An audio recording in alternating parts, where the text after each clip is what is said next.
ആടുജീവിതം എന്ന് പറയുന്ന ഒരു പ്രോജക്റ്റ് വർഷങ്ങളായിട്ട് ഇതിന്റെ ഷൂട്ട് നടന്നുകൊണ്ടിരിക്കുകയാണ്. അപ്പൊ ഇതിനു വേണ്ടിയിട്ട് എനിക്ക് തോന്നുന്നു പൃഥ്വിയുടെ ലൈഫിൽ ഇട്ട എഫേർട്ടിൽ വെച്ചിട്ട് one of the greatest effort ഇട്ട ഒരു പ്രോജക്റ്റ് തന്നെയാണ്. കാരണം ഫിസിക്കലി കുറേ മാറിയിട്ടുണ്ടായിരുന്ന ആളുടെ ഇടയിൽ പല ഷൂട്ടിന്റെ ഇടയിലൊക്കെ ആടുജീവിതത്തിന്റെ ഷൂട്ട് കഴിഞ്ഞ് വന്നുകൊണ്ട് തിരിച്ച് ഹെൽത്ത് വരാൻ സമയമെടുക്കും എന്നൊക്കെ ബ്രോഡാഡിയുടെ സമയത്തും അതൊക്കെ കേട്ടിട്ടുണ്ട്. അപ്പൊ അതുകൊണ്ട് തന്നെ ഈ പ്രോജക്റ്റിന് വേണ്ടിയിട്ട് സ്വന്തം ഹെൽത്തിനെ റിസ്ക് ചെയ്ത് ഇത്രയും സിൻസിയറായിട്ട് വർക്ക് ചെയ്ത പൃഥ്വി എല്ലാം കൊണ്ടും സക്സസ്ഫുൾ ആവണം എന്നുള്ളൊരു ആഗ്രഹമുണ്ട്. പിന്നെ മ്യൂസിക്കിന്റെ കാര്യം പ്രത്യേകിച്ച് പറയണ്ട.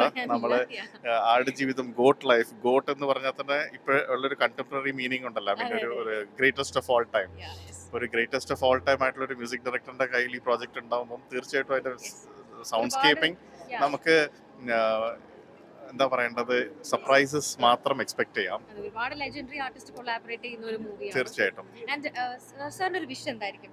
എന്റെ വിഷ് എല്ലാവരുടെയും